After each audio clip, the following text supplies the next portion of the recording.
हर हर महादेव, ओम काली, जय माँ शीतला। गुरु जी चरण स्पर्श आपको। मेरे दादा गुरु मंगलनाथ गुरु जी, हम आपको चरण स्पर्श करते हैं। तो देखिए, तपस्या हर कोई नहीं कर सकता।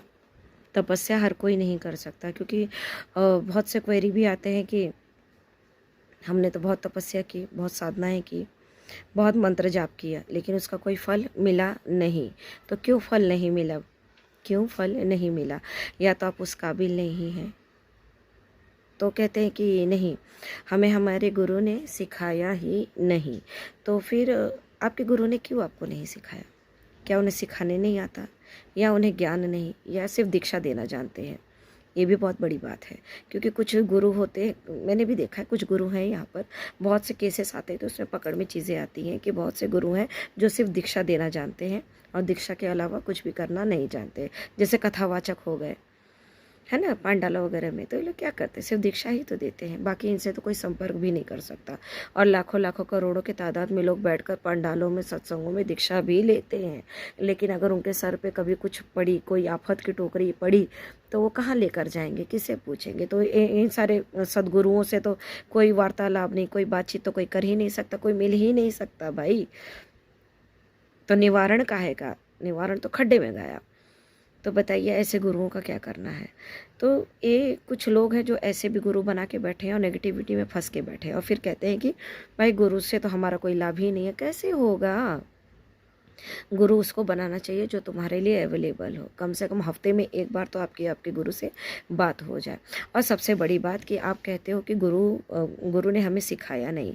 गुरु ने आपको क्यों नहीं सिखाया? तो कुछ आप में भी तो कमी होगी ना, कि आपने कौन से गुरु की सेवा कर ली, आपने कौन से गुरु के लिए ऐसा कार्य कर दिया कि गुरु भी सोचे कि भाई हाँ, ये मेरे लिए परफेक्ट है, ये एकदम सही शिष्य है मेरे लिए, जो जन कल्याण के लिए सही काम करेगा। आपने कौन सा उनको राशन पहुंचा दिया? आपने कौन सा उनको गुरु दीक्षा दे दिया? मैं तो गुरु दीक्षा से याद आई, मैंने तो आज तक ये चीज़ देखी ही नहीं कि लोगों को जितनी फीस बोली जाती है कि भाई तुम्हारा तंत्र काट करने में जो चीज़ें लगेंगी, तुम्हारी नेगेटिविटी में जितनी चीज़ें लगेंगी, जितना जितना खर्च लगेगा, लोग उतना उतना काम कर देते हैं। लेकिन भूल कर भी ये नहीं कहते हैं कि हाँ चलो का अपना काम बनता तो भाड़ में जाए जनता। उसके बाद में तो लोग पलट के भी नहीं देखते हैं गुरु को। मैंने तो आज तक देखा ही नहीं और सुना भी नहीं कि उनका काम होने के बाद कि मजाल है गुरु के दर पे कोई चले जाए और कोई 101 का पर्ची भी फाड़ दे, या उनके दान पेटी में कोई 51 रुपया भी डाल दे। ये सच है, ये हकीकत है जो मैं देख रही हूँ और जो हो रहा है हमारे साथ में। और आप लोग सोचते हो कि बस गुरु तो अब तुमको ही माता काली बना दे, गुरु गोरखनाथ तुम ही बन जाओ, जहारवीर बाबा भी तुम ही बन जाओ। अरे तो बनने के लिए तो आदमी की नीयत भी तो सही होनी चाहिए। कभी कोई सोचता है कि गुरु का भी परिवार है, उनके भी बाल बच्चे हैं। आपने कौन सा उनको चोला चढ़ा दिया? आपने कौन सा उनको 2 वस्त्र दान में दे दिए, या 2 महीने का राशन आपने दान में दिया, या उनकी जाके 15 दिन भी उनकी सेवा की है? क्या उनके पैर दबाए? क्या उनके हालचाल लिए? कौन सा उनके बीमारी में आपने 2 पैसा लगा दिया? पहले ये बताइए। तो और आप सोचते हो कि गुरु बस आपको हर चीज़ कर दे। क्यों भैया, हर चीज़ आपको क्यों कर दे? आप हो कौन? आप हो कौन? डायरेक्ट उतरे हो क्या वहाँ से, ब्रह्मांड से? माता शीतला ने डायरेक्ट आपको प्रकट किया है क्या माता सीता की तरह? नहीं ना। हाँ, तो उस लायक बनना चाहिए, गुरु के लायक शिष्य बनना चाहिए। और गुरु भी देखते हैं, और सबसे बड़ी बात देखिए, शक्तियाँ उसी को मिलती हैं जो उस काबिल होती है।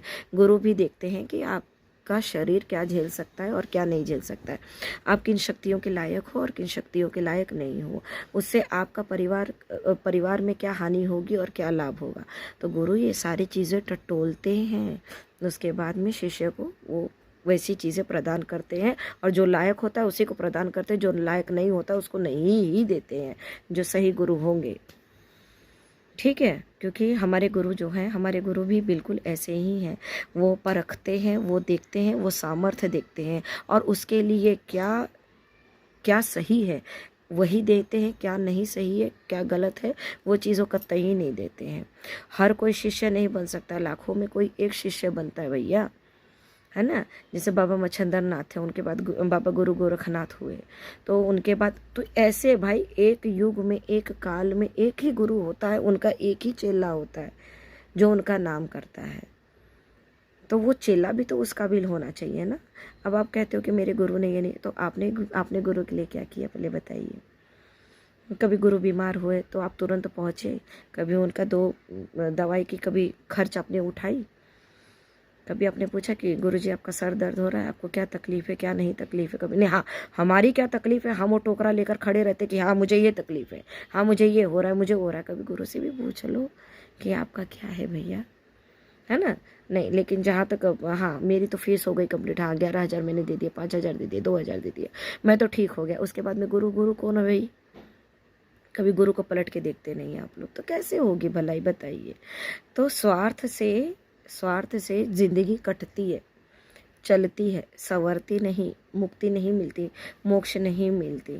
ठीक है, तो ये सारी चीज़ें होती हैं। पहले गुरु को समझो, गुरु के पद को समझो।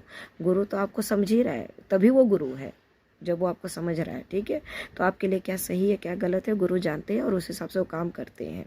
और आपको अगर आप लायक ही नहीं है शिष्य की, तो वो आपको कुछ भी नहीं देंगे, कोई शक्ति नहीं देंगे। अगर आप लायक हो ना, तो दुनिया के पार जाकर भी वो ताकत लेकर आएंगे और वो आपकी झोली में डाल देंगे। ये बात पक्की है, ये अटल है, क्योंकि ये मैं जानती हूँ, क्योंकि हमें भी हमारे गुरु ने ही परखा था कि भाई हमारे में क्या सामर्थ्य है, क्या शक्ति है, क्या नहीं है, हम क्या कर सकते हैं और क्या नहीं कर सकते, जन कल्याण में मैं कितनी आगे जा सकती हूँ, निस्वार्थ होकर कर सकती हूँ या स्वार्थी होकर कर सकती हूँ। ये सारे हमारे गुरु ने हमें परखा था। उसके बाद में ही मुझे गुरु के पद पे बिठाया और इस काबिल बनाया है, तभी मैं आप लोगों का निवारण कर पा रही हूँ। ठीक है, तो गुरु को दोष देने से कुछ नहीं होता है। थोड़ा अपने अंतर आत्मा में, अपने अंतर मन में टटोल कर देखिए कि आप किस लायक हो और आपने क्या किया है। ठीक है, चलिए। ऐसी ही ज्ञानवर्धक वीडियो के लिए हमारे चैनल को सब्सक्राइब ज़रूर करें।